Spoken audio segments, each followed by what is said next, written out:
The morning sun came through the windows of Lincoln Elementary School. Kids walked into their classrooms with backpacks and lunchboxes. Some wore new sneakers that made squeaky sounds on the clean floors. Others had shiny shoes that their parents polished the night before. Marcus Thompson walked slowly down the hall. His backpack was old but clean. His grandmother had washed it many times. The blue color had faded, but it still held his books and pencils. Marcus looked down at his feet as he walked. His shoes were not like the other kids' shoes. The sneakers on Marcus's feet were white once. Now they were gray and yellow. The rubber part was coming away from the cloth part. His grandmother had used gray tape to hold them together. The tape went around the front of both shoes. Marcus tried to walk in a way that would hide the tape, but it was hard to do. Mrs. Henderson stood at the front of her classroom. She was 45 years old and had been a teacher for 20 years. Her brown hair was always perfect. Her clothes were always clean and pressed. She wore black shoes that clicked when she walked on the hard floor. Marcus went to his desk in the back row. He liked sitting there because fewer people could see him. He put his backpack under his desk and tried to push his feet under his chair. The tape on his shoes caught the morning light. "Good morning, class," Mrs. Henderson said in a loud voice. "Please stand for the morning announcements." All the children stood up. Marcus stood too, but he tried to keep his feet hidden behind the desk in front of him. The voice from the school office came through the speaker on the wall. "Good morning, students of Lincoln Elementary. Today is Monday, October 15th. Please remember to bring your permission slips for the field trip next week." Mrs. Henderson looked around the room while the announcements played. Her eyes stopped when she saw Marcus's shoes. She stared at the gray tape. Her mouth made a small smile, but it was not a nice smile. The announcements ended. "You may sit down," Mrs. Henderson said, but she kept looking at Marcus. "Before we start our math lesson," Mrs. Henderson said, "I want to talk about something important. At Lincoln Elementary, we believe in taking pride in how we look." Marcus felt his stomach get tight. He knew she was talking about him. "Some students understand this," Mrs. Henderson continued. "They come to school clean and neat. Their parents make sure they look nice for learning." She walked between the rows of desks. Her shoes made click-click sounds. "But some students," she said, looking right at Marcus, "do not seem to understand this rule." The other kids started to look around. They wanted to see who Mrs. Henderson was talking about. "Look at Emma," Mrs. Henderson said, stopping next to a girl in the front row. "Her shoes are clean and tied properly. This shows she is ready to learn." Emma smiled and looked down at her white sneakers. They were very clean and new. "And look at Jake's nice shirt," Mrs. Henderson said, pointing to a boy near the window. "His parents made sure he looks good for school." Jake sat up straighter in his chair. He was proud of his blue shirt. Mrs. Henderson walked toward the back of the room. She walked slowly and her eyes stayed on Marcus. "But then we have students who do not care about their appearance." Marcus wanted to hide under his desk. His face felt hot and red. "Students who come to school with shoes that are falling apart," Mrs. Henderson said. She was now standing right next to Marcus's desk. "Shoes held together with tape like some kind of, well, I do not know what to call it." Some kids turned around to look. They saw Marcus's shoes with the gray tape. A few children started to giggle. "This is not appropriate for school," Mrs. Henderson said. "When students do not take care of their appearance, it shows they do not take care of their learning either." Marcus felt like he could not breathe. His hands were shaking under his desk. He wanted to run away, but his legs felt like they could not move. "Mrs. Henderson," said a small voice. It was Sarah, a girl who sat in the middle of the room. "Maybe his shoes just got broken. That happens sometimes." Mrs. Henderson turned to look at Sarah. "Thank you, Sarah, but I am talking about more than just broken shoes. I am talking about pride and respect." She walked back to the front of the room. "Students who take pride in themselves do well in school. Students who do not care about how they look usually do not care about their grades either."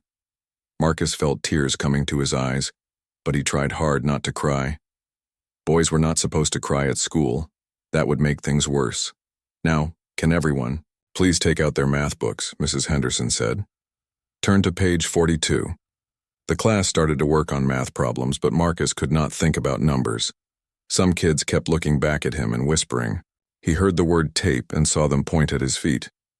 During math time, Marcus tried to solve the problems, but the numbers seemed to jump around on the page. He usually was good at math, but today his brain felt cloudy and confused. "Marcus," Mrs. Henderson called from her desk. "Please come show us how you solved problem number 5. Marcus's heart started beating fast. He had not solved problem number 5. He had not solved any problems. He stood up slowly, trying to keep his feet hidden. As he walked to the front of the room, his shoes made a soft sound on the floor. The tape crinkled a little bit. He heard more giggles from his classmates. "Well?" Mrs. Henderson asked when Marcus reached the board. "We are waiting." Marcus looked at the math problem written on the board. The numbers did not make sense to him right now. His mind was thinking about his shoes and the tape and all the kids looking at him. I did not finish it yet," Marcus said quietly. "Of course you did not," Mrs. Henderson said. "This is exactly what I was talking about earlier. Students who do not care about their appearance often do not care about their work either." More kids laughed now. Marcus felt his face get even hotter. "You may sit down," Mrs. Henderson said. "Next time, please come prepared." Marcus walked back to his seat. Each step felt heavy and loud. When he sat down, he pushed his feet as far under his desk as he could. He looked down at his hands for the rest of math time. The bell rang for recess. All the kids ran outside to play, but Marcus walked slowly. In the hallway, he heard 2 girls talking behind him. "Did you see his shoes?" one girl said. "Yeah, they look so weird with all that tape," the other girl said. "My mom would never let me wear shoes like that to school," the first girl said. Marcus felt like there was a rock in his stomach. He went outside but did not play with the other kids. Instead, he sat on a bench by himself and watched everyone else have fun. When recess was over, Marcus dreaded going back to Mrs. Henderson's classroom. He knew she would probably say something else about his shoes or his clothes. He wished he could just disappear. The next morning, Marcus did not want to go to school. He sat at the kitchen table eating cereal while his grandmother made his lunch. She wrapped a peanut butter sandwich in a plastic bag that she had washed and used many times before. "Are you feeling okay, baby?" his grandmother asked. Her name was Rosa, and she always called Marcus baby, even though he was 8 years old. "I am fine, Grandma," Marcus said. But he was not fine. He kept thinking about yesterday and Mrs. Henderson's words. "You look sad," Grandma Rosa said. She sat down next to Marcus and touched his forehead to check if he had a fever. Marcus wanted to tell his grandmother about Mrs. Henderson and the things she said about his shoes, but he knew Grandma Rosa worked very hard to buy him everything he needed. She worked at the grocery store during the day and cleaned offices at night. Marcus did not want to make her feel bad. "I am just tired," Marcus said. Grandma Rosa looked at his shoes by the door. The gray tape was still holding them together.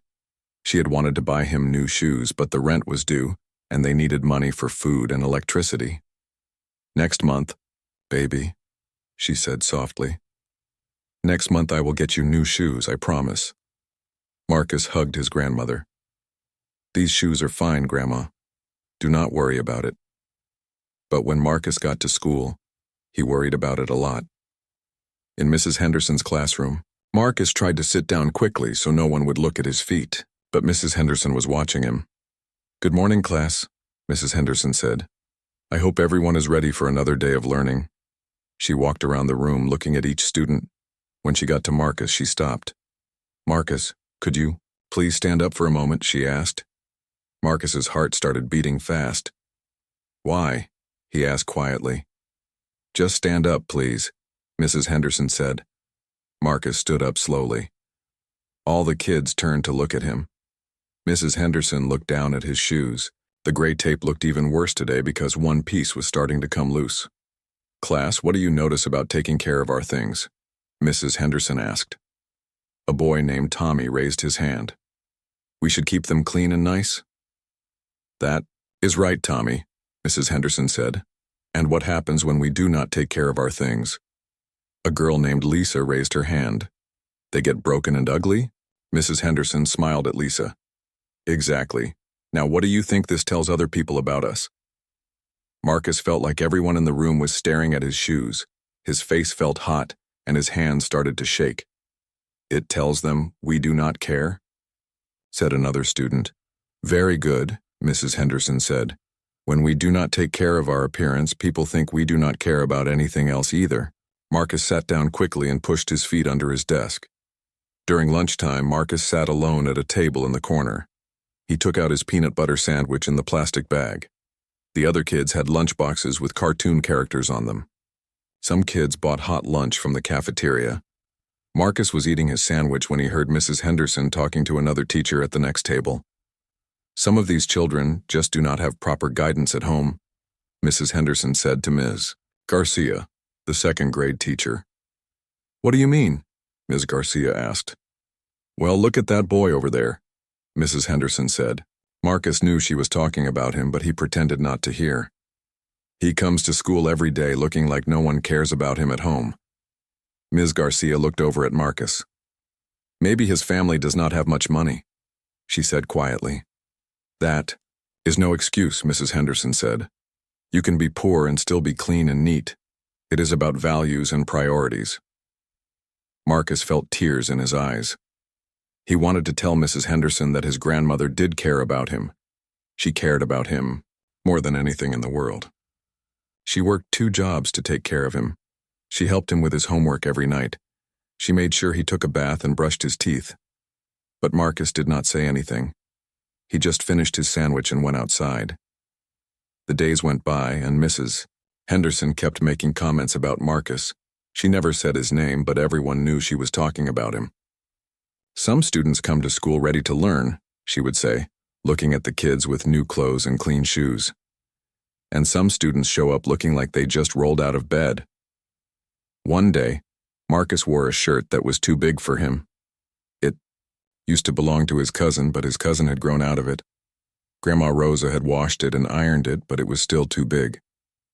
Class, Mrs. Henderson said, what is important about wearing clothes that fit properly? The students raised their hands and gave answers about looking neat and professional. When clothes are too big or too small, it shows that people do not pay attention to details, Mrs. Henderson said. And if you do not pay attention to details, in how you look, you probably do not pay attention to details in your schoolwork either. Marcus looked down at his big shirt. He tried to pull it tight so it would not look so big, but it did not work. After a few weeks, Marcus stopped raising his hand in class. He used to love answering questions, especially in math and reading. But now he was afraid that if he stood up, everyone would look at his clothes and shoes. His grades started to get worse. On a math test, he got 6 problems wrong. He used to get almost everything right. Mrs. Henderson wrote needs to focus better on his test paper in red ink. During reading time, Marcus used to read out loud when Mrs. Henderson called on him. Now when she called his name, he said, I do not know. Even when he did know the answer, Mrs. Henderson shook her head. This is exactly what I expected, she said. Students who do not care about their appearance usually do not care about learning either. The other kids started to treat Marcus differently too. Before, some of them played with him at recess. Now they whispered about him and pointed at his shoes. One day a girl named Amy said, My mom says I should not play with kids who do not take baths. This was not true because Marcus took a bath every night, but Amy believed what her mother said. Another day a boy named Kevin said, Why do you always wear the same shoes? Do you only have 1 pair? Marcus felt embarrassed because it was true. He only had 1 pair of shoes. Marcus started eating lunch by himself every day. He sat in the corner where fewer people could see him. Sometimes he did not eat all his sandwich, because his stomach felt sick from being nervous and sad. Ms. Garcia, the second-grade teacher, noticed that Marcus looked unhappy. She had seen him sitting alone and looking down at his feet. One day she walked over to Mrs. Henderson during lunch. I am worried about Marcus, Ms. Garcia said. He looks very sad lately. Mrs. Henderson looked over at Marcus. Some children need to learn that actions have consequences, she said. If he wants to be treated better, he needs to make an effort with his appearance. But he is just a little boy. Ms. Garcia said. Maybe we should talk to his parents. His grandmother came to school once at the beginning of the year. Mrs. Henderson said. She seemed nice enough, but clearly she is not teaching him proper values. Ms. Garcia did not agree with Mrs. Henderson, but she did not want to argue. She was new at the school and did not want to cause trouble. That afternoon, Marcus walked home slowly. He did not want to tell his grandmother about school, but she always asked about his day. "How was school today, baby?" Grandma Rosa asked when Marcus walked in the door. "It was okay," Marcus said. He had been saying this every day for weeks. Grandma Rosa looked at Marcus carefully. She could tell something was wrong, but she did not know what it was. "Are you making friends?" she asked. Yes, Marcus lied. He did not want his grandmother to worry. "Are your teachers nice?" Marcus paused. He wanted to tell the truth, but he also did not want to upset his grandmother. "Most of them are nice," he said. That night, Marcus lay in bed thinking about school. He wondered if Mrs. Henderson was right. Maybe if he looked better, the other kids would like him more. Maybe if he had new shoes and clothes that fit, he would be smarter and get better grades. But he also knew that his grandmother was doing her best. She loved him and took care of him. It was not her fault that they did not have much money. Marcus closed his eyes and wished that somehow things would get better. He did not know that soon everything would change in a way he never expected. October was almost over, and the leaves on the trees outside Lincoln Elementary were turning red and yellow. The school was getting ready for parent-teacher conferences. Every student took home a paper for their parents to sign up for a meeting with their teacher. Marcus looked at the paper Mrs. Henderson gave him. It had times and dates when parents could come to school to talk about their children's grades and behavior.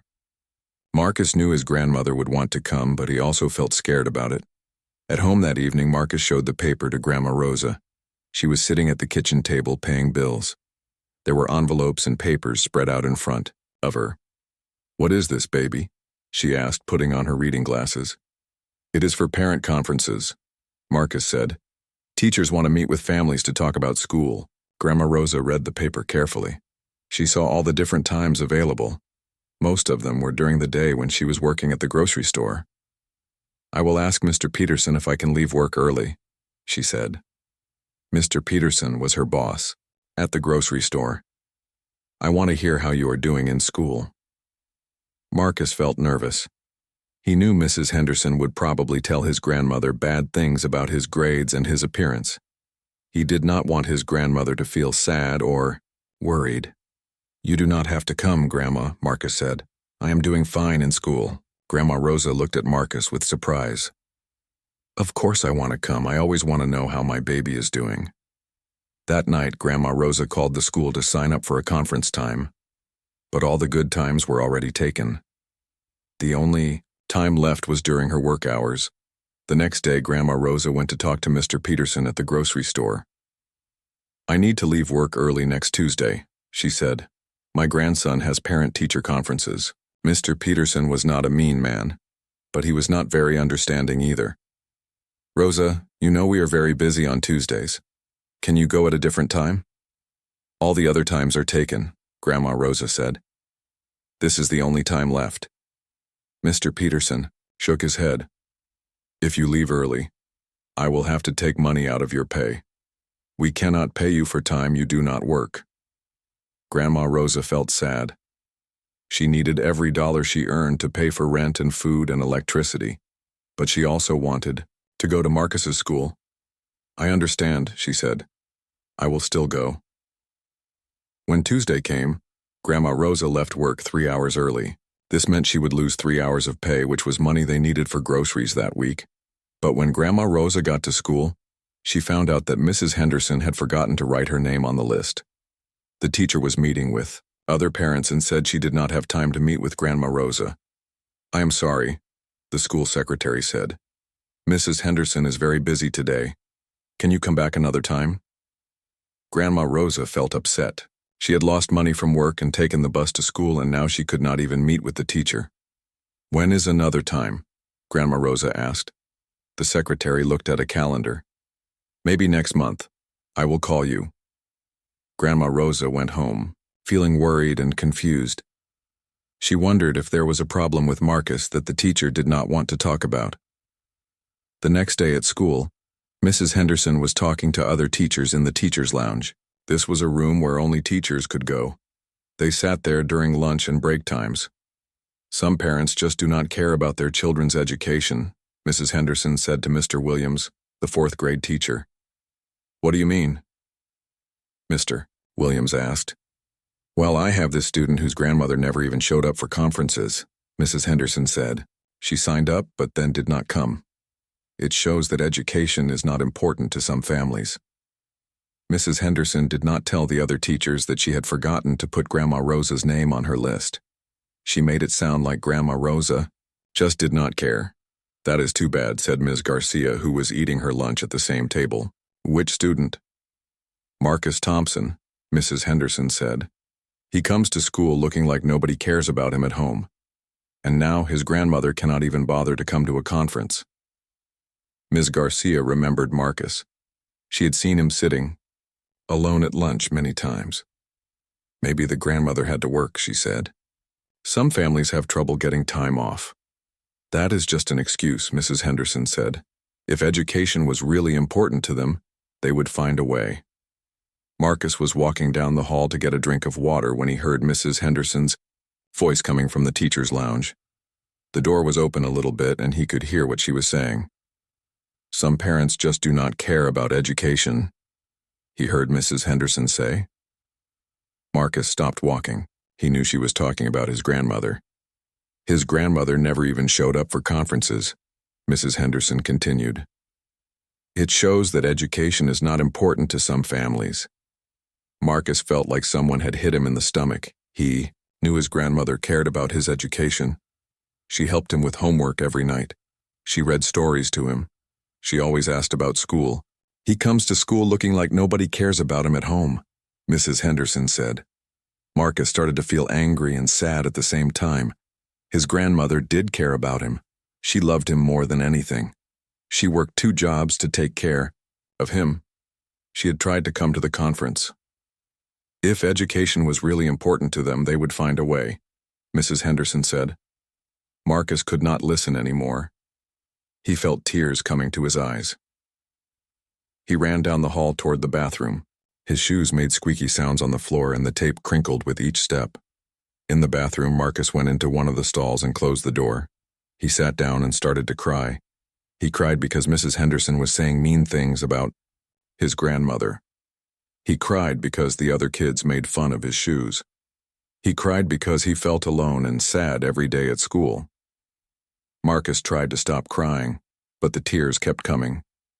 He did not want anyone to see him crying in the bathroom. After a few minutes, Marcus heard the bathroom door open. Someone came in and started cleaning the sinks. It was Mr. Rodriguez, the janitor. Mr. Rodriguez was a kind man with gray hair and gentle eyes. He had worked at Lincoln Elementary for 15 years. He knew all the students and always said hello to them in the hallways. Mr. Rodriguez heard sniffling sounds coming from one of the stalls. Is someone in there? He asked softly. Are you okay? Marcus did not want to answer, but Mr. Rodriguez sounded nice and worried. I am fine, Marcus said, but his voice sounded shaky. You do not sound fine, Mr. Rodriguez said. Do you want to talk about it? Marcus thought about it for a moment. He had not talked to anyone about how he felt at school. Maybe it would help to tell someone. My teacher says mean things about me and my grandma, Marcus said through the stall door. Mr. Rodriguez felt sad to hear this. He had noticed that Marcus looked unhappy lately. What kind of mean things? Mr. Rodriguez asked. She says we do not care about education. She says my grandma does not care about me because she did not come to conferences. But my grandma did try to come. She lost money from work to come, but the teacher was not ready for her. Mr. Rodriguez understood what had happened. He had seen mix-ups like this before. Your grandmother sounds like she loves you very much, Mr. Rodriguez said. She does, Marcus said. She works really hard to take care of me. She helps me with homework every night. She always asks about school. And what about the other mean things your teacher says? Mr. Rodriguez asked. Marcus was quiet for a moment. Then he said, "She talks about my shoes and clothes in front of the whole class. She says I look like nobody cares about me.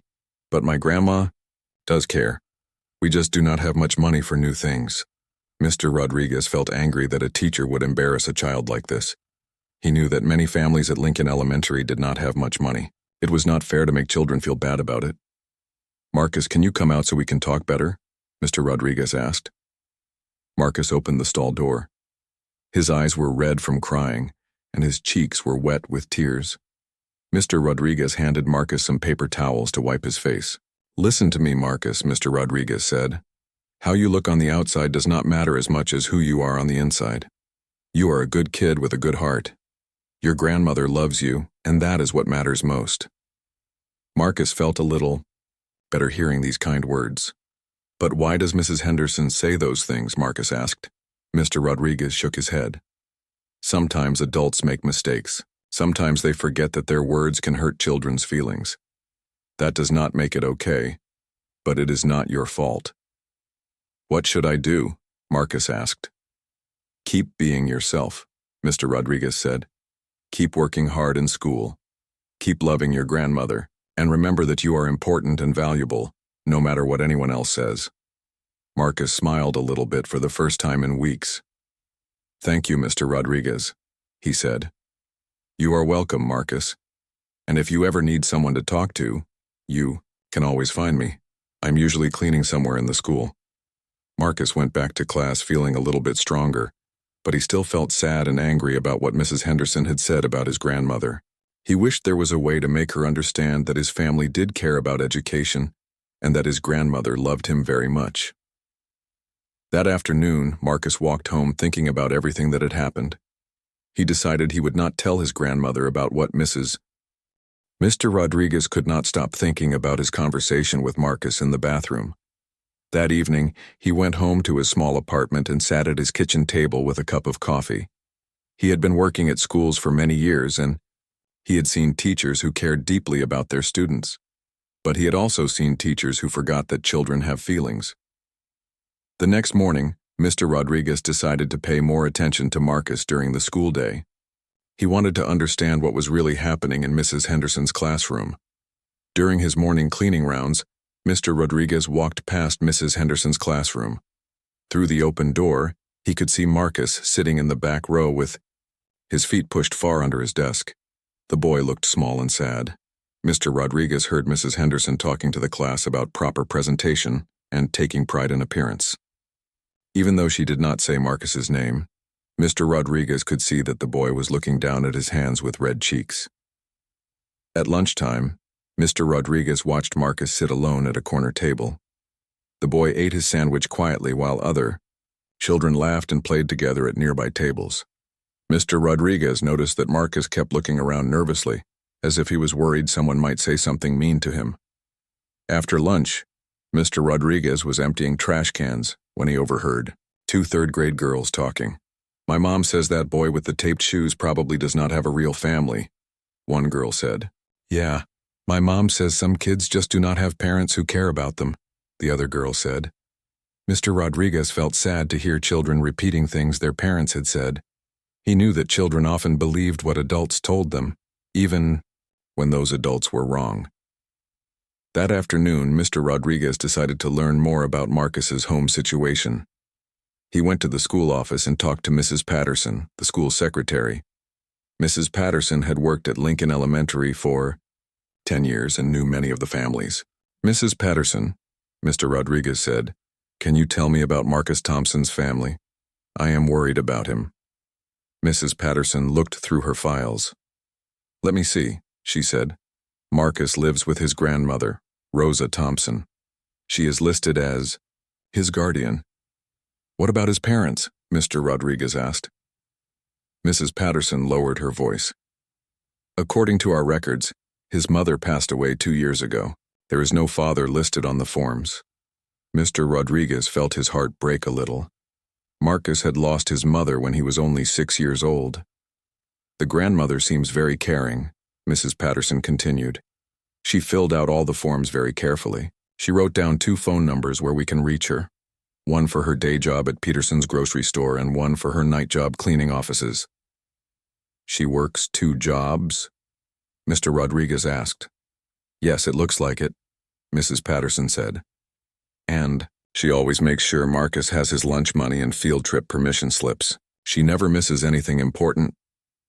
Mr. Rodriguez was starting to understand Marcus's situation better. The boy was being raised by a grandmother who worked very hard to take care of him. Did she come to parent-teacher conferences? Mr. Rodriguez asked. Mrs. Patterson looked at another paper. She signed up, but there was some kind of mix-up. Mrs. Henderson said the grandmother never showed up, but I remember seeing an older lady here that day looking confused. I think there might have been a scheduling problem. Mr. Rodriguez nodded. This matched what Marcus had told him. The next day, Mr. Rodriguez decided to walk through the neighborhood where Marcus lived. He wanted to understand more about the boy's home life. The school records showed an address on Oak Street, which was about 6 blocks from the school. Oak Street was in an older part of town. The houses were small, but most of them looked clean and well kept. Mr. Rodriguez found the address where Marcus lived. It was a tiny white house with a small front yard.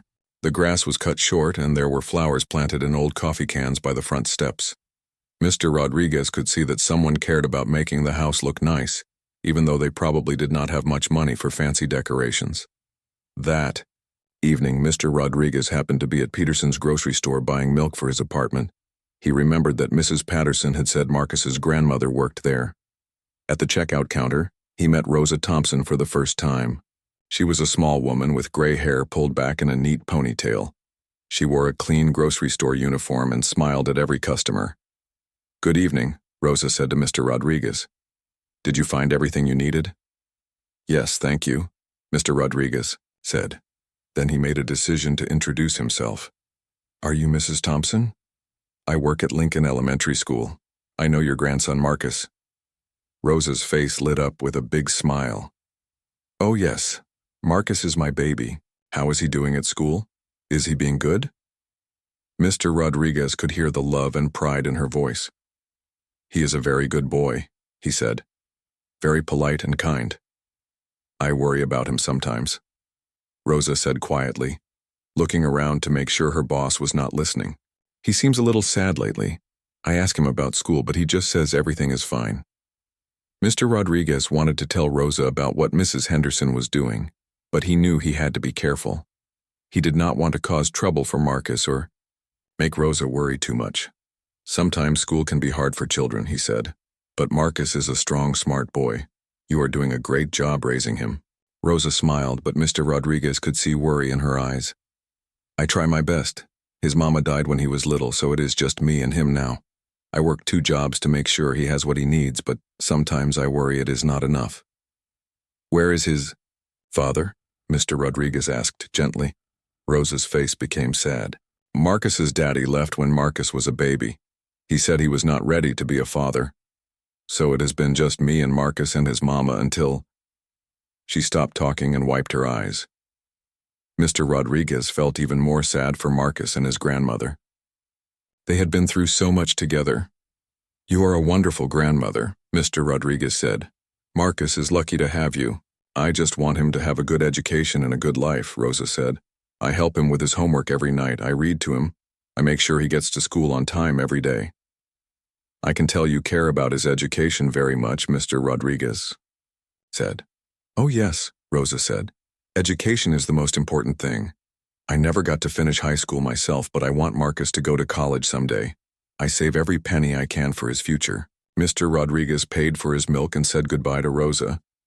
As he walked to his car, he felt angry at Mrs. Henderson for saying that Marcus's family did not care about education.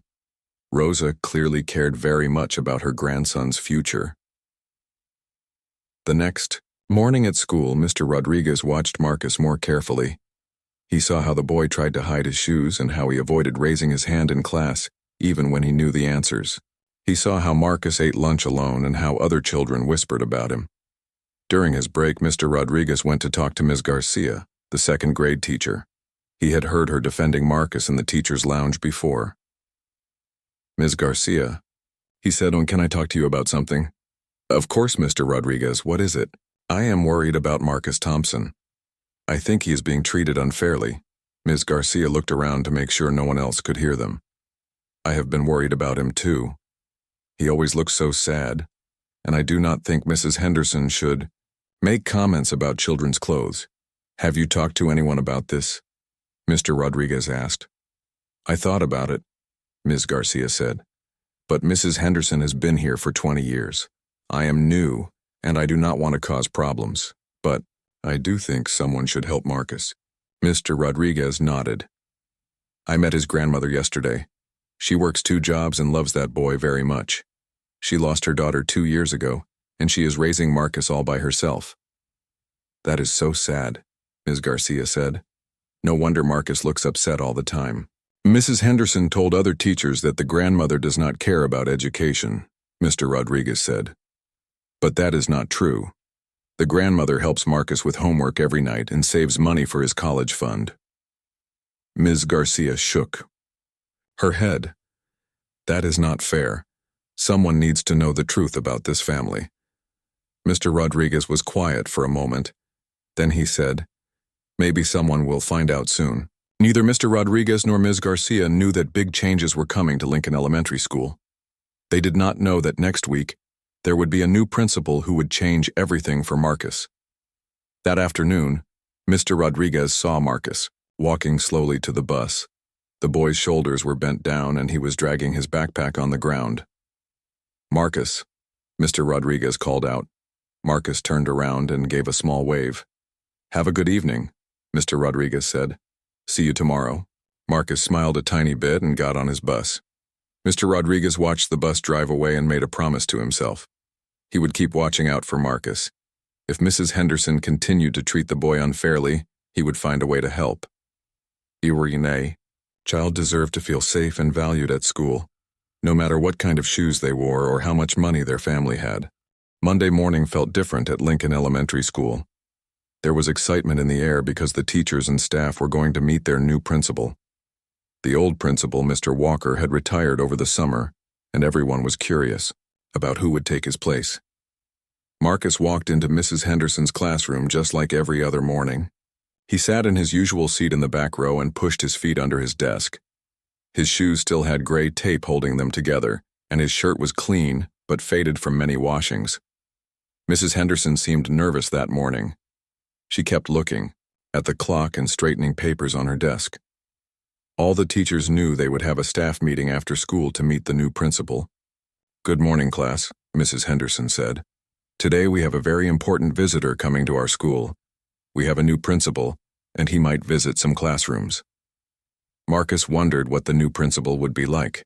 He hoped the new principal would be nicer than Mrs. Henderson. During math time, Marcus tried to focus on his worksheet, but his mind kept wandering. He had been having trouble sleeping lately because he worried about school every night. When he did sleep, he sometimes had bad dreams about kids laughing at his shoes.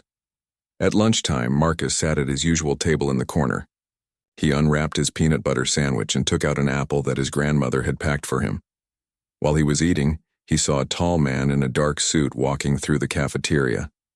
The man had kind eyes and smiled at the children as he walked past their tables.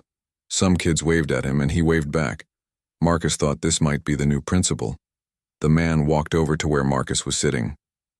Hello there, the man said with a friendly voice. I am Mr. Thompson. I am the new principal here at Lincoln Elementary. Marcus looked up, surprised that the principal was talking to him. Hello, he said quietly. What is your name? Mr. Thompson asked. Marcus, the boy answered. Marcus what? The principal asked with a smile. Marcus Thompson, the boy said. The principal's smile got bigger. Thompson, that is my last name too. Maybe we are related, he said with a laugh. Marcus smiled a little bit. He liked that the principal was being nice to him. What grade are you in, Marcus? Mr. Thompson asked. 3rd grade. Mrs. Henderson is my teacher. Ah, Mrs. Henderson, I look forward to meeting her this afternoon, the principal said. Are you enjoying 3rd grade? Marcus did not know how to answer this question. He did not want to lie, but he also did not want to get in trouble. It is okay, Marcus said. Mr. Thompson noticed that Marcus looked sad. Well, I hope this year gets better and better for you. If you ever need anything, you can always come to the principal's office to talk to me. Thank you, Marcus said. Mr. Thompson walked away to talk to other students. Marcus watched him go and thought about how nice it felt to have an adult be kind to him at school. After lunch, Marcus went back to Mrs. Henderson's classroom. She was standing at the front of the room looking more nervous than before. Class, she said, our new principal might visit our classroom this afternoon. I want everyone to be on their best behavior. Sit up straight and pay attention. Marcus tried to sit up straight, but he also tried to keep his feet hidden under his desk. At 3 o'clock, all the students went home and the teachers gathered in the school library for their staff meeting. Mrs. Henderson sat in the front row with the other veteran teachers. Ms. Garcia sat in the back with the newer teachers. Mr. Rodriguez stood along the wall with the other custodial staff. At exactly 3:15, the new principal walked into the library. He was the same tall man who had talked to Marcus at lunch. Good afternoon, everyone, Mr. Thompson said. I am James Thompson, and I am very excited to be your new principal. He walked to the front of the room and smiled at all the teachers and staff. I want to tell you a little bit about myself, he continued. I have been working in education for 15 years. I started as a teacher, then became an assistant principal, and for the last 5 years I have been working at the district office, helping other schools. The teachers listened politely. Mrs. Henderson was thinking about what she would say when she introduced herself to the new principal. I believe that every child deserves to feel safe, respected, and valued at school, Mr. Thompson said. No matter where they come from or what their family situation is like, every student should have the chance to learn and grow. Mr. Rodriguez nodded his head. He liked what the new principal was saying. I also want you to know that I am not just your principal, Mr. Thompson continued. I am also a parent. I have a son who goes to school in this district. Several teachers looked interested. They always like to know about their principal's family. My son's name is Marcus, and he is 8 years old, Mr. Thompson said. He is in 3rd grade. Mrs. Henderson felt her heart skip a beat. Marcus was not a very common name, and Thompson was the new principal's last name. Actually, Mr. Thompson continued, my son goes to this school. He is a student here at Lincoln Elementary. Mrs. Henderson felt like all the blood was draining from her face. She remembered the boy at lunch who had said his name was Marcus Thompson. My son is in Mrs. Henderson's 3rd grade class, Mr. Thompson said, looking around the room. Mrs. Henderson, could you please stand up so I can meet you? Mrs. Henderson stood up slowly. Her legs felt weak and shaky. All the teachers turned to look at her. It is very nice to meet you, Mrs. Henderson, Mr. Thompson said, walking over to shake her hand. I am looking forward to working with you this year. How is Marcus doing in your class? Mrs. Henderson's mouth felt dry. She could not think of what to say. For weeks she had been making fun of Marcus's appearance in front of the whole class. She had told other teachers that his family did not care about education. She had embarrassed him and made him feel small and worthless, and now she found out that Marcus was the principal's son. He is, Mrs. Henderson started to say, but her voice came out as a whisper. I am sorry, I could not hear you, Mr. Thompson said kindly. Marcus is a good student, Mrs. Henderson finally managed to say. I am so glad to hear that, Mr. Thompson said. Marcus lives with his grandmother while I have been working at the district office. It has been hard for our family since my wife died 2 years ago. Mrs. Henderson felt sick to her stomach. She had not known that Marcus's mother had died. She had not known that his father worked for the school district. I have been so busy with my job that I have not been as involved in Marcus's daily school life as I would like, Mr. Thompson continued. But now that I am working at his school, I will be able to keep a closer eye on how he is doing. Several teachers smiled. They thought it was nice that the principal would be able to see his son during the school day. I moved Marcus to live with his grandmother because she lives closer to the school and she takes wonderful care of him, Mr. Thompson said. She works very hard to provide for him, and she helps him with his homework every night. I could not ask for a better caregiver for my son. Mrs. Henderson remembered all the mean things she had said about Marcus's grandmother. She felt ashamed and frightened. Well, Mr. Thompson said, I think that is enough about my personal life. Let us talk about school business. The meeting continued, but Mrs. Henderson could not pay attention to anything the principal was saying. Her mind was racing with thoughts about all the things she had done to Marcus over the past few weeks. She had made fun of his shoes in front of the whole class. She had implied that his family did not care about education. She had told other teachers that his grandmother did not show up for conferences. She had made him feel embarrassed and ashamed every single day. And Marcus was the principal's son. Mrs. Henderson realized that she was in serious trouble. She had been bullying the principal's child without knowing it. When Mr. Thompson found out what she had been doing, she might lose her job. But more than that, Mrs. Henderson was starting to realize that what she had done was wrong, whether Marcus was the principal's son or not. She had hurt a little boy who had already been through so much pain in his young life. After the meeting ended, Mrs. Henderson walked to her car in the parking lot. Her hands were shaking as she tried to put her key in the car door. Ms. Garcia walked up to her. Mrs. Henderson, are you okay? You look pale. Mrs. Henderson looked at the younger teacher. Ms. Garcia, can I ask you something? Of course. Do you think I have been too hard on Marcus Thompson? Ms. Garcia was surprised by the question. She had been wanting to talk to someone about Marcus for weeks. Well, Ms. Garcia said carefully, I have noticed that he seems very sad lately, and I think making comments about children's clothes might hurt their feelings. Mrs. Henderson closed her eyes. I think I have made a terrible mistake. That night, Mrs. Henderson could not sleep. She kept thinking about Marcus sitting in the back of her classroom trying to hide his shoes. She thought about how his face turned red when she made comments about his appearance. She thought about how he had stopped raising his hand and how his grades had gotten worse. She realized that she had been so focused on the way Marcus looked that she had forgotten he was just a little boy who needed kindness and support. Mrs. Henderson also thought about what Mr. Thompson had said about his wife dying and how hard it had been for their family. The next morning, Principal Thompson arrived at school early. He wanted to walk around the building and get to know his new workplace better. As he walked down the hallways, he thought about his son Marcus and how excited he was to be working at the same school. Principal Thompson had been working long hours at the district office for the past 2 years.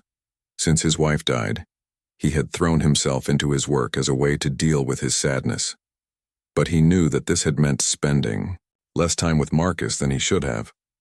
Now that he was working at Lincoln Elementary, he would be able to see Marcus during the day. He could eat lunch with him sometimes and make sure he was doing well in school. Principal Thompson decided to visit some classrooms before the school day started.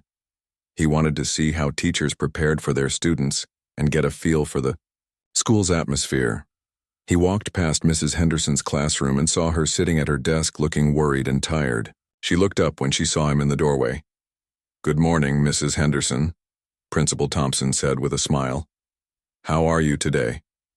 Good morning, Mr. Thompson, Mrs. Henderson said nervously. I am fine, thank you. Principal Thompson could tell that she seemed upset about something, but he did not want to pry. I'm looking forward to seeing how your classroom runs. Marcus has told me good things about 3rd grade. Mrs. Henderson felt her stomach drop. He has talked about school at home? Well, not very much lately, Principal Thompson said, looking a bit concerned. He used to talk about school all the time, but recently he has been pretty quiet about it. I have been worried that he might be having trouble adjusting. Mrs. Henderson did not know what to say. She knew exactly why Marcus had stopped talking about school at home. Maybe he is just getting used to 3rd grade, she said weakly. Maybe, Principal Thompson said. Well, I should let you get ready for your students. Have a good day.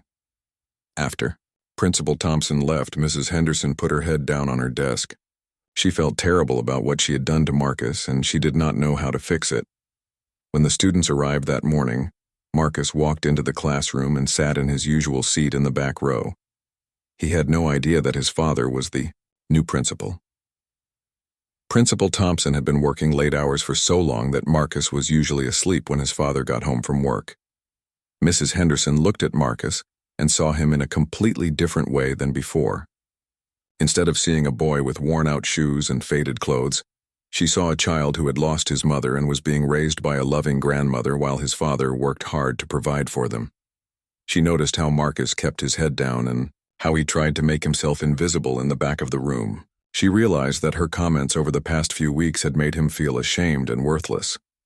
During morning announcements, Mrs. Henderson did not make any comments about appearance or taking pride in how you look.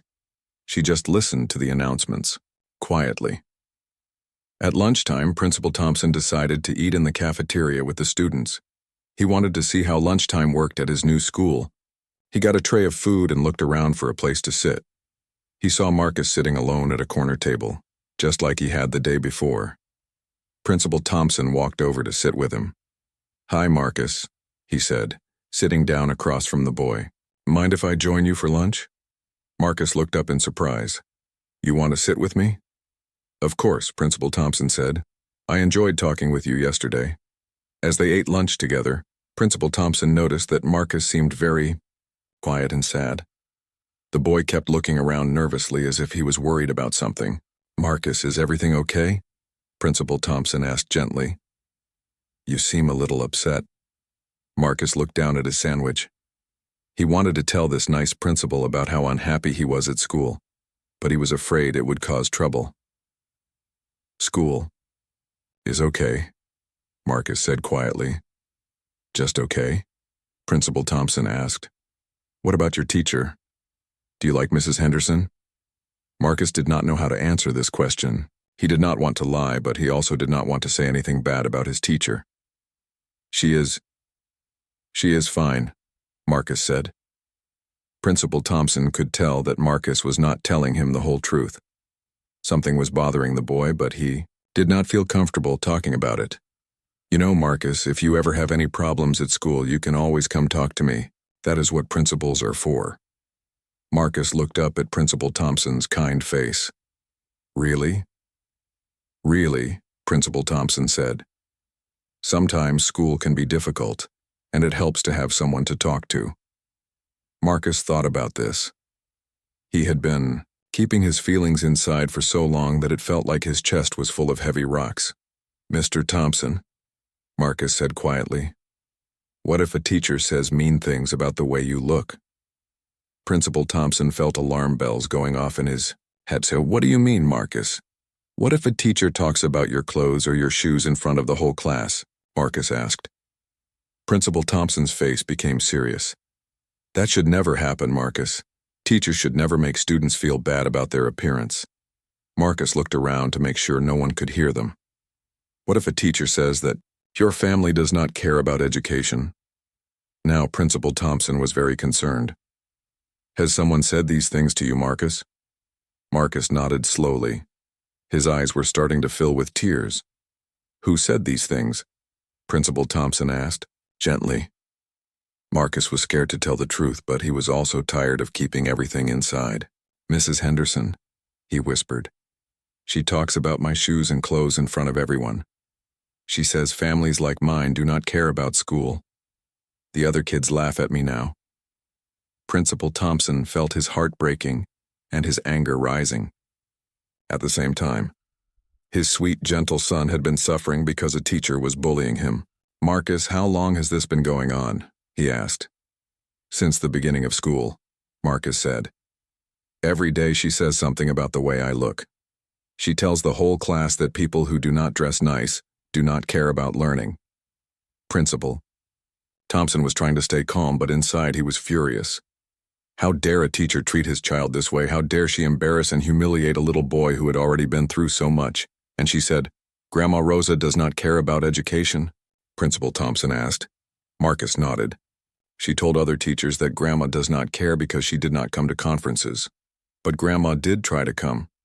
She lost money from work, but Mrs. Henderson was not ready for her." Principal Thompson remembered that he had asked Rosa to take care of Marcus while he worked long hours. Rosa had been like a second mother to Marcus, helping him with homework every night and making sure he had everything he needed for school. "Marcus," Principal Thompson said, "I want you to know that none of what Mrs. Henderson said is true. Your grandmother loves you very much and cares deeply about your education. And there is absolutely nothing wrong with the way you look." Marcus felt relief wash over him. It felt so good to finally tell someone about what had been happening. "Are you going to get in trouble for telling me this?" Marcus asked. "No, son. You are not going to get in trouble. You did the right thing by telling me. No teacher should ever treat a student the way you have been treated." Principal Thompson was quiet for a moment, thinking about what to do next. "Marcus, I need to ask you something important. Would you be brave enough to tell other adults about what Mrs. Henderson has done? I want to make sure this never happens to you or any other student again." Marcus felt scared about the idea of talking to more adults about Mrs. Henderson, but he also felt tired of being treated badly every day. "Will you be there with me?" Marcus asked. "Yes," Principal Thompson said. "I will be right there with you, the whole time." That afternoon, after school ended, Principal Thompson called Mrs. Henderson to his office. He also asked Ms. Garcia and Mr. Rodriguez to come, since they had both witnessed some of Mrs. Henderson's behavior. Mrs. Henderson walked to the principal's office with shaking legs. She knew this meeting was going to be about Marcus, and she knew she was in serious trouble. When she arrived at the office, she saw Ms. Garcia and Mr. Rodriguez sitting in chairs across from Principal Thompson's desk. Marcus was sitting in a chair next to his father. Mrs. Henderson's face went white when she realized that Marcus was sitting next to the principal. She had a terrible feeling about what was going to happen. "Please sit down, Mrs. Henderson." "Principal," Thompson said in a serious voice. Mrs. Henderson sat down in the remaining chair. Her hands were shaking. "Mrs. Henderson, I have asked you here today because I have received some very disturbing information about your treatment of students in your classroom," Principal Thompson said. Mrs. Henderson looked at Marcus, who was sitting quietly next to the principal. "Marcus has told me that you have been making comments about his appearance in front of the entire class for the past several weeks," Principal Thompson continued. "He says you have embarrassed him and made him feel ashamed about his clothes and shoes." Mrs. Henderson wanted to disappear.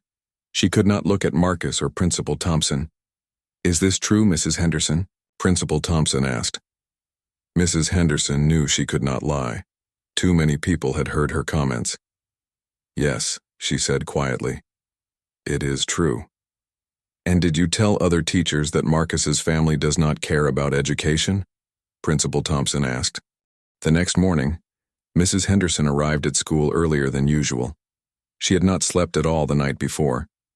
Her mind kept replaying all the cruel things she had said to Marcus over the past few weeks.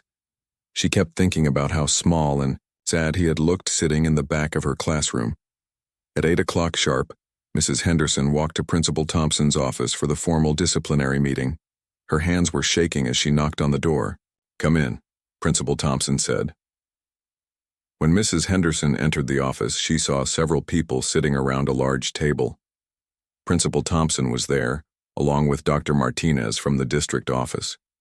Ms. Garcia was sitting at one end of the table, and Mr. Rodriguez was sitting next to her.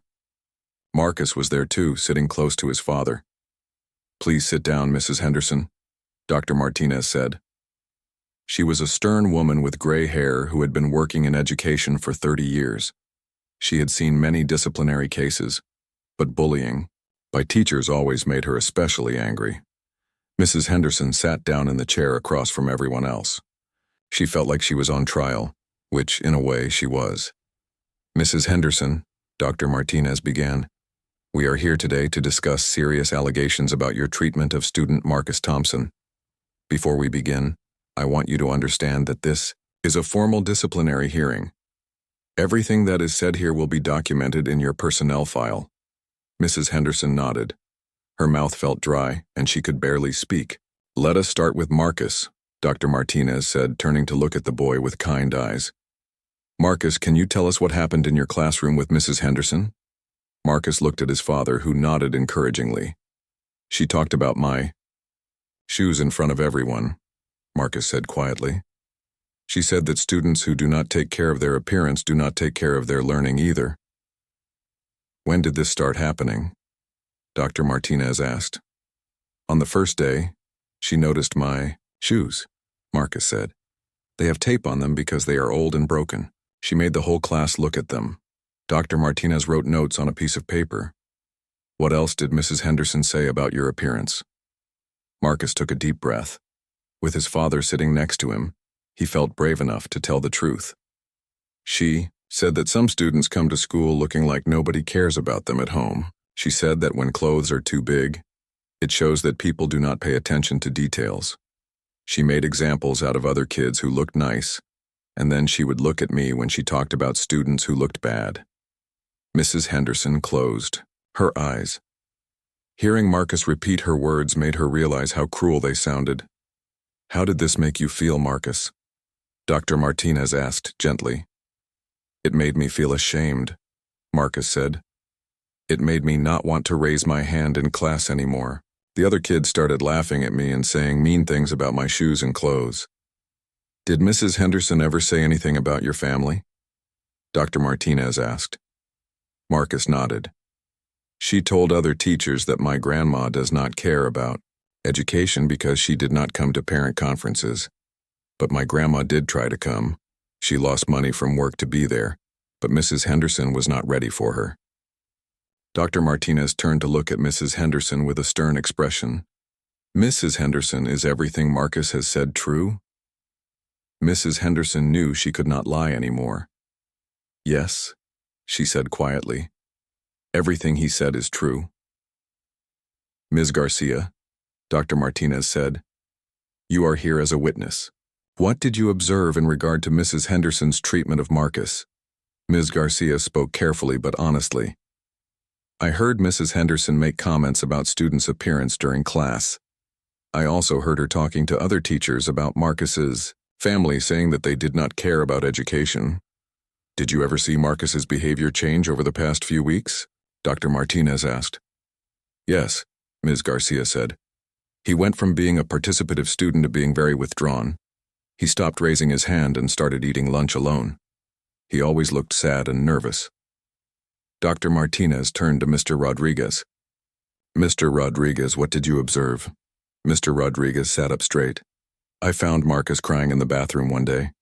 He told me that his teacher was saying mean things about him and his grandmother.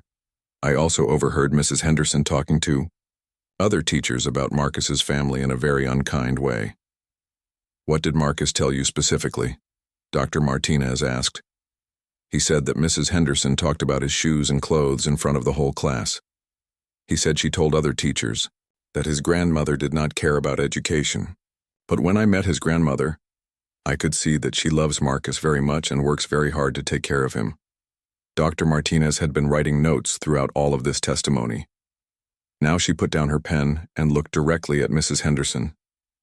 Mrs. Henderson, you have been a teacher for 20 years. You should know better than to single out a child for his appearance or to make assumptions about his family. What you have done is a form of bullying, and it is completely unacceptable. Mrs. Henderson started to cry. I know, she said. I know I was wrong. I do not know why I did those things. Actually, Mrs. Henderson, I think you do know why, Dr. Martinez said. I think you made judgments about this child and his family based on their economic situation. You assumed that because Marcus wore old clothes and shoes, his family did not value education. Mrs. Henderson nodded through her tears. You are right. I did make those assumptions, and I was completely wrong. Principal Thompson spoke for the first time since the meeting began. Mrs. Henderson, do you have any idea what you have put my son through? Do you understand that he lost his mother 2 years ago and has been dealing with grief while trying to succeed in school? I did not know about his mother, Mrs. Henderson said. I am so sorry.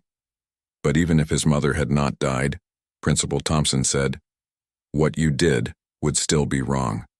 No child should be treated the way you treated Marcus. Dr. Martinez looked at her notes. Mrs. Henderson, based on what we have heard today, you will receive a formal reprimand that will go in your personnel file permanently. You will also be required to complete 20 hours of sensitivity training about working with children from diverse economic backgrounds. Mrs. Henderson nodded. She knew she was lucky to still have her job. Furthermore, Dr. Martinez continued, you will write a formal apology to Marcus and his family. And you will speak to your class about the importance of treating everyone with respect, regardless of their appearance. I will do all of those things, Mrs. Henderson said. Dr. Martinez turned to Marcus. Marcus, is there anything else you would like to say to Mrs. Henderson? Marcus looked at his teacher, who was crying and looked very sorry for what she had done. I just want to feel safe at school, Marcus said. I want to be able to raise my hand and answer questions without worrying about people laughing at my clothes. Mrs. Henderson looked directly at Marcus for the first time during the meeting. Marcus, she said, I am so very sorry for the way I treated you. You are a smart, kind boy, and you deserve to feel safe and respected at school. I promise that I will never make you feel bad about yourself again. Marcus nodded. He could tell that Mrs. Henderson really meant what she was saying. There is one more thing, Dr. Martinez said. Mrs. Henderson, you will be moved to a different classroom for the remainder of the school year. Marcus needs a fresh start with a new teacher. Principal Thompson felt relieved. He wanted Marcus to have a chance to enjoy school again without having to see Mrs. Henderson every day. Marcus will be moved to Ms. Garcia's classroom, Dr. Martinez announced. Ms. Garcia has volunteered to take him into her second and third grade combination class. Marcus looked at Ms. Garcia with hope. He remembered that she had always been nice to him in the hallways. Ms. Garcia smiled at Marcus. I am looking forward to having you in my class, Marcus. We are going to have a great time learning together. After the meeting ended, Mrs. Henderson walked slowly back to her classroom.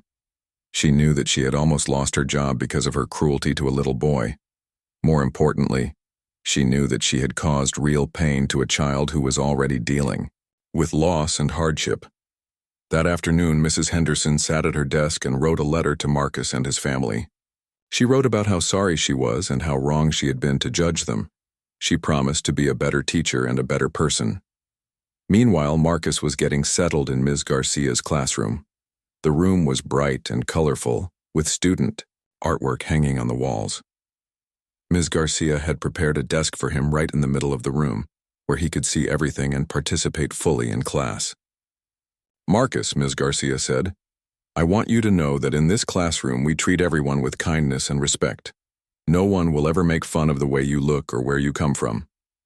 For the first time in weeks, Marcus felt hopeful about school. He looked around at his new classmates, who seemed friendly and welcoming. Principal Thompson stopped by the classroom to check on Marcus during his first day with Ms. Garcia. How is everything going, son? He asked. It is good, Dad, Marcus said, with a smile. Ms. Garcia is really nice. Principal Thompson felt proud of his brave son, who had found the courage to speak up about what was happening to him. He also felt grateful that Marcus would finally have the positive school experience he deserved. That evening, Marcus went home to his grandmother with a smile on his face for the first time in weeks. 3 months had passed since the disciplinary hearing, and Lincoln Elementary School felt like a completely different place for Marcus. The winter snow was starting to melt, and tiny green buds were appearing on the trees outside his new classroom. Marcus was thriving in Ms. Garcia's classroom. Every morning he walked into the bright, welcoming room with his head held high. He sat in the middle of the classroom where he could see everything and participate in all the activities. His confidence had grown so much that he was once again one of the most active students in class discussions.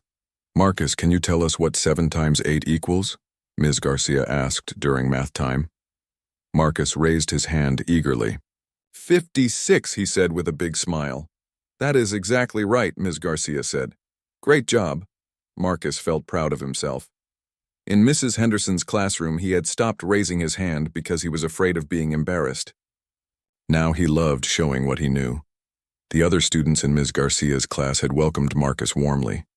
They did not care about his shoes or his clothes. They cared about his kindness and his sense of humor. Marcus had made several new friends, including a boy named David who also lived with his grandmother. At lunchtime, Marcus no longer sat alone in the corner. He sat with David and 3 other boys from his class. They talked about their favorite books and planned games to play at recess. Marcus, do you want to play soccer with us today? David asked. Yes, Marcus said. I love soccer. Marcus still wore the same shoes with gray tape, But now when he ran around the playground, he was not thinking about how his shoes looked. He was thinking about having fun with his friends. Principal Thompson made it a point to visit Marcus's new classroom at least once a week. He was amazed by the change in his son. Marcus was happy and confident again, just like he had been before starting 3rd grade. "Good morning, Ms. Garcia," Principal Thompson said as he walked into the classroom. One Tuesday morning. "How is everyone doing today?" "We are doing wonderful," Ms. Garcia said. "Marcus just finished reading a book report about his favorite story." "I would love to hear it," Principal Thompson said. Marcus stood up proudly and read his report about a book called The Invisible Boy. It was about a child who felt invisible at school until someone showed him kindness. Principal Thompson smiled as he listened to his son read with confidence and joy. After school, Principal Thompson and Marcus drove home together to Grandma Rosa's house. This had become their new routine. Principal Thompson had changed his work schedule so he could spend more time with Marcus every day. "How was school today, son?" Principal Thompson asked as they pulled into the driveway. "It was great, Dad," Marcus said. "We learned about butterflies in science and I got an A on my spelling test." "I am so proud of you," Principal Thompson said. "You have worked very hard to bring your grades back up." It was true. Marcus's grades had improved dramatically since moving to Ms. Garcia's classroom. He was getting A's and B's on all his tests and assignments. More importantly, he was excited about learning again. When they walked into the house, Grandma Rosa was in the kitchen making dinner. She smiled when she saw Marcus and his father come through the door. "How are my 2 favorite people?" she asked, giving them both hugs. "Grandma, I got an A on my spelling test," Marcus said, showing her the paper. "Oh, baby, I am so proud of you," Grandma Rosa said. "We should celebrate with your favorite dessert tonight." Principal Thompson watched his mother-in-law and his son together and felt grateful. Rosa had taken such good care of Marcus during the difficult time when he was working long hours. She had never complained, even though it meant taking on the responsibility of raising a child while working 2 jobs. "Rosa," Principal Thompson said, "I have some good news. The district has offered me a permanent position as principal at Lincoln Elementary.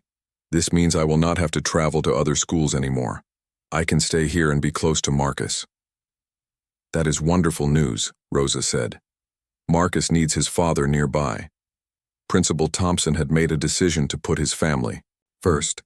The job at the district office had paid more money, but it had kept him away from Marcus when his son needed him most. Now he wanted to be the kind of father who was present and involved in his child's daily life. Meanwhile, across town, Mrs. Henderson was also experiencing changes in her life. After the disciplinary hearing, she had been moved to teach kindergarten at a different school in the district. At first, she had been angry and embarrassed about being transferred, but as time went on, she began to understand that it was a chance for her to become a better teacher. Mrs. Henderson had completed her 20 hours of sensitivity training, where she learned about the challenges faced by families with limited resources. She learned that children who come to school in worn clothes or old shoes often come from families who are working multiple jobs and sacrificing their own needs to give their children an education. The training had opened Mrs. Henderson's eyes to her own prejudices and assumptions. She realized that she had been judging children and families based on their appearance rather than getting to know them as individuals. Mrs. Henderson had also started volunteering at a local charity called Shoes for Students that provided new shoes and clothes for children whose families could not afford them. Every Saturday morning, she spent 4 hours helping to organize donations and fit children with new shoes. Working with these families taught Mrs. Henderson about the dignity and strength of parents who were doing their best in difficult circumstances. She met mothers who worked 3 jobs to pay rent and fathers who walked to work every day to save money for their children's school supplies. One Saturday, a grandmother came to the charity with her 8-year-old grandson. The boy's shoes were held together with tape just like Marcus's had been. But instead of judging the family, Mrs. Henderson felt compassion for them. "These shoes will be perfect for you," Mrs. Henderson said gently to the boy as she helped him. "Try on a new pair of sneakers." The boy's face lit up with joy when he saw his new shoes. "Thank you so much," he said. His grandmother had tears in her eyes. We have been saving money for new shoes, but the rent went up and we had to use that money to keep our apartment. That is what we are here for, Mrs. Henderson said. Every child deserves to feel confident at school. As Mrs. Henderson watched the boy walk around in his new shoes, she thought about Marcus and how happy he must have felt when someone finally showed him kindness at school. Mrs. Henderson had written a letter to Marcus and his family, apologizing for her behavior. She had also written a letter to Principal Thompson, asking if she could make a donation to buy new shoes for any student at Lincoln Elementary who needed them. Principal Thompson had accepted her donation and used it to buy shoes for 3 students, including Marcus. When Principal Thompson surprised Marcus with new shoes, the boy was so happy that he cried tears of joy. "Dad, are these really for me?" Marcus asked, looking down at his shiny new sneakers. "They are all yours, son," Principal Thompson said. "And you know what? Those old shoes served you well. They carried you through a difficult time, and now you are ready for a new adventure." Marcus carefully placed his old taped shoes in his closet. He wanted to keep them as a reminder of how strong he had been during the hardest weeks of his life. Back at school, Principal Thompson had implemented new policies to prevent teacher bullying and to create a more inclusive environment for all students. He started a program called Kindness Counts, where students and teachers were recognized for showing compassion and respect to others. He also created a fund to help families who needed assistance with school supplies, clothes, or shoes. The fund was supported by donations from teachers, parents, and community members who wanted to make sure that no child felt ashamed about their appearance at school. Mr. Rodriguez, the janitor who had first helped Marcus, was hired as the school's new student advocate. His job was to watch out for children who seemed sad or lonely and to make sure they got the help they needed. "Mr. Rodriguez," Marcus said one day after school, "thank you for being nice to me when I was crying in the bathroom." "You do not need to thank me, Marcus," Mr. Rodriguez said. "I am just glad that you found the courage to tell someone what was happening. You helped make this school a better place for all children." As spring turned into summer, Marcus finished 3rd grade with excellent grades and a heart full of confidence. On the last day of school, Ms. Garcia gave him a special certificate that read, "Most Improved Student, not just in grades, but in believing in yourself." Marcus hugged Ms. Garcia tightly. "Thank you for making me feel safe in your classroom," he said. "Thank you for bringing so much joy to our classroom," Ms. Garcia replied. "You are going to do amazing things in 4th grade. That evening, Principal Thompson, Marcus, and Grandma Rosa sat on their front porch eating ice cream and watching the sunset. Marcus was wearing his new shoes and a t-shirt that Grandma Rosa had bought him for finishing 3rd grade. "Dad," Marcus said, "I am glad you became the principal at my school." "Why is that, son?" Principal Thompson asked. "Because you helped me when I needed help the most, and because you made sure that other kids will not have to go through what I went through." Principal Thompson put his arm around Marcus.